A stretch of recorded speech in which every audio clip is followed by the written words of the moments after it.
What about manufacturing sector? Some of them are going to do really well because they need to produce more masks, more gowns, more things that people need in terms of sanitary products, in terms of dry food goods. Others will be struggling because the sector of manufacturing that they're in is considered a not critical good, is closed down.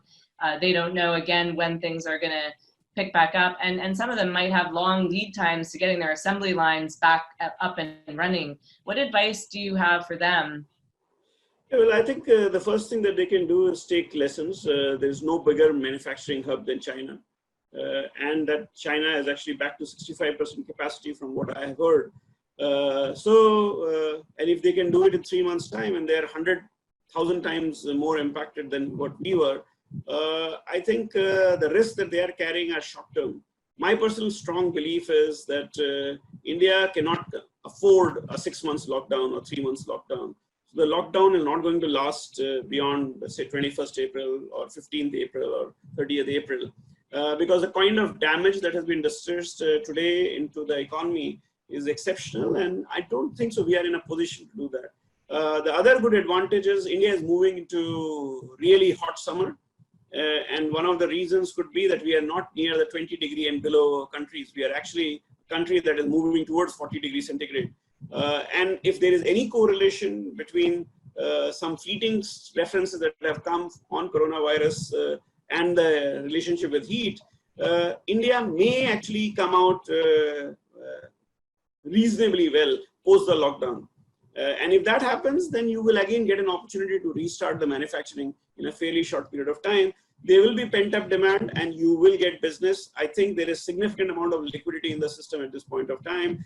The government has already come on record, talked about actually a package that is going to come out, and you must actually make sure that you understand what that package is, how is it positively going to impact you, and be in the queue and use the lockdown period to prepare all the paperwork that would be needed to get the best support that you can get for yourself and your people during the period.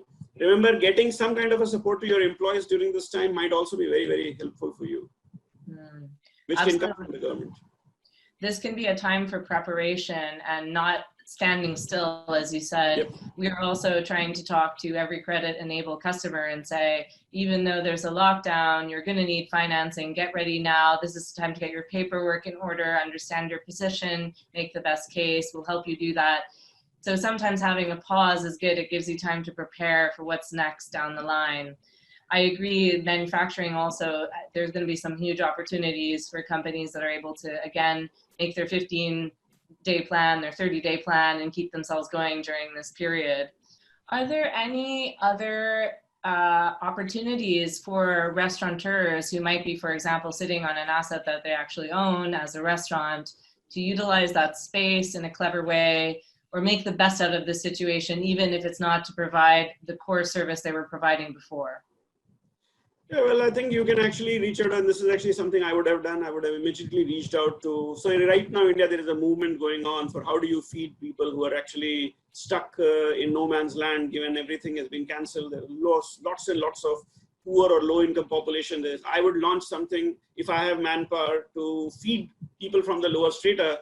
And the moment you start doing something like this, you would actually come into the eye of the administration. You might start getting business. You might actually get money from societies, from other people. There are funds being launched. We are also, the whole venture capital community in India is talking about launching a fund.